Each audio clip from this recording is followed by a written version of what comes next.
Hello guys, hello Pisces, welcome dito sa aking channel, Kapalaran 888. Welcome guys. Alamin natin kung anong messages, vibration, gabay energy para sa inyong lahat.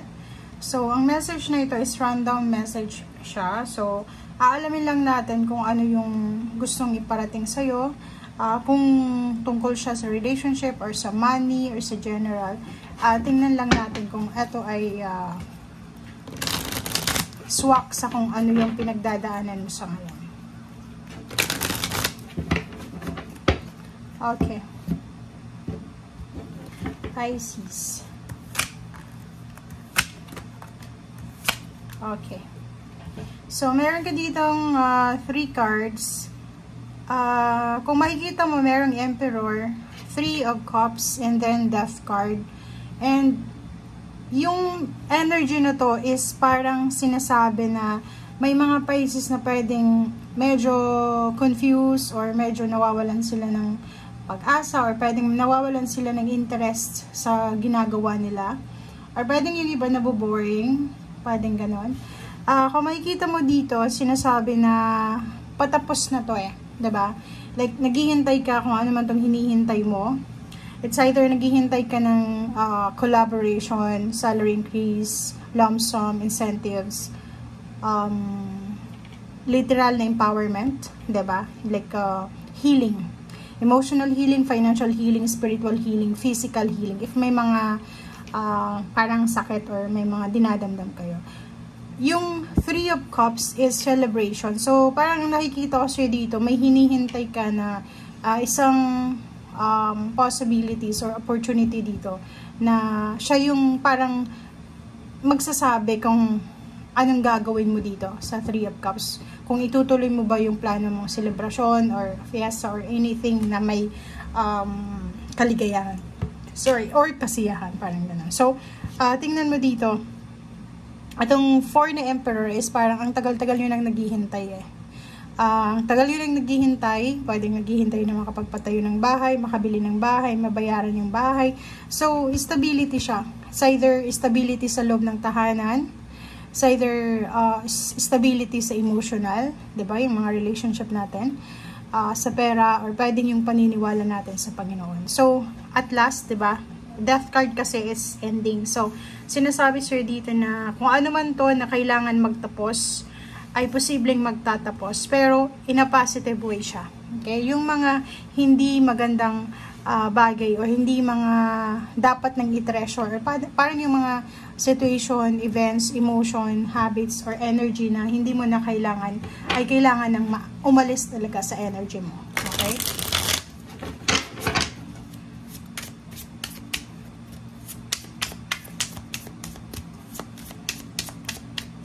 Okay, and yung death card talaga is parang hindi siya dapat kontrolin. So, may mga relationship na hindi mag-work or may mga bagay-bagay na hindi talaga para sa'yo. So, pag hindi para sa'yo, let go mo na lang. Okay? So, isang babae, isang lalaki, it's either water sign energy. So, maybe ikaw yan, yung lalaki or babae. So, nakikita natin, eto, Empress to. So, if tungkol ito sa relationship, kung babae ka man or lalaki, since wala namang gender yung tarot, sinasabi sa'yo dito na maraming pagbabago na magaganap sa isang taong ito. Dito, sa taong yan. Okay? Like example, ang dami-dami niyang magandang balita na pwedeng makatulong sa kanya para makapagsimula. Like, maraming pwedeng information regarding sa health, healing ng health, how to manage depression, anxiety, how to manage your money, how to balance your financial expenses or anything, or kung ano man to. So, ang dami-daming pwedeng dumating sa kanya na information, data. Pwedeng yung iba sa inyo dyan, ano to healing. So, as much as possible, sinasabi sa inyo na kailangan yung i-relax ang iyong sarili, emotionally, financially, and then spiritually, mentally. Okay? So, yun yung dapat nyo daw nabigyan ng focus. And sa ilalim niya, meron ditong 6 of Cups. So, posible, if you're single or in a relationship, posibleng maraming tao na related sa'yo from your past. Pwedeng past relationship, dating kapitbahay, dating kaibigan, kaklase, elementary, high school, college, or pwedeng dating kakilala lang, acquaintance lang. Ang posibleng pwedeng hindi kayo nagkaroon ng magandang communication, may mga rifts, pwedeng may mga pag-aaway, diskusyon, debate, parang gano'n na. Posibleng ma-resolve siya, and then pwedeng may balik, ma-renew yung relationship, and at the same time, pwedeng magkaroon ulit ng parang yun, parang new beginnings sa friendship or anything na connection. Okay, thank you.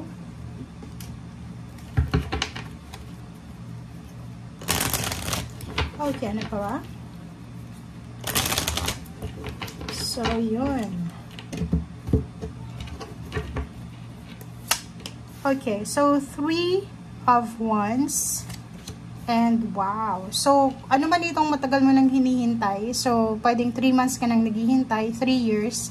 Pwedeng pagkakaroon ng trabaho, pagkakaroon ng anak, pagkakaroon ng bagong location.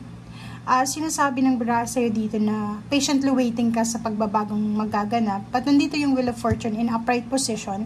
So, sinasabi na huwag kang masyadong mainip. Huwag mong madaliin, huwag mong i-rush yung situation. Kasi pag, halimbawa, ang situation, ang scenario dito is yung bahay. Siguro, feeling mo toxic na yung environment mo. So, gusto mo nang umalis sa tinitirhan mo. So, gusto mong maghanap ng ibang bahay. And then, if gawin mong rush yung decision making mo, pwedeng makahanap ka ng new location. Pero, hindi yun talagang yung para sa'yo. So, ilan mo dito is, ipag-pray mo siya. Okay? So, habang nanonood ka sa ngayon, after mo manood, ipag-pray mo na sana yung gusto ko is gusto din ng Panginoon. Okay? I-direct ka ng Panginoon doon sa tamang destination, sa tamang lugar, na yun talaga yung parang, yun na yung para sa'yo talaga. Okay? So, yung Wheel of Fortune dito, sinasabi na you're blessed kasi everyday pwede mong baguhin. Lahat kaya mong baguhin kung ano yung mga pagkakamali mo. Pwede mong ulitin yung mga mistakes mo. Mistakes talaga. Pwede mong ulitin yung mga pagkakamali mo na mai-correct mo siya. Nakikita ko siya dito na may iba sa inyo dyan na ang dami-dami yung minamanifest sa ngayon. Maraming iba na nagwi-wish sila ng pagbabago. Lalo na sa taong 2025. And 6 of Swords, yun. So, kita mo dito, yung iba sa inyo, 3 years na or 3 months na naghihintay kung kailan darating yung 6 of Swords. Yung 6 of Swords kasi is para siyang yung from sobrang hirap na sitwasyon, papunta ka na sa kalmadong sitwasyon. May solusyon, parang ganun. From lugar na sobrang toxic, papunta ka na sa kalmadong lugar. And from relationship, diba? So, from relationship na hindi masyadong stable, papunta ka doon sa stability. And yung, eto na judgment, sinasabi sa'yo ng barahan na, kailangan mong magdesisyon, pero hindi yung magdedesisyon ka dahil rush na ito, or kailangan mo magmadali. Kailangan mo ng patience dito. Okay?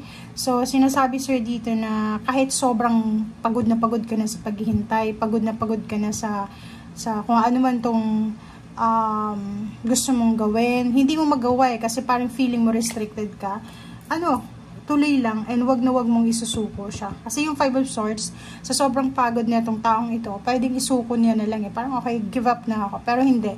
Sinasabi sir dito na ganun talaga diba? So, medyo busy siguro yung universe para sa ibang zodiac signs.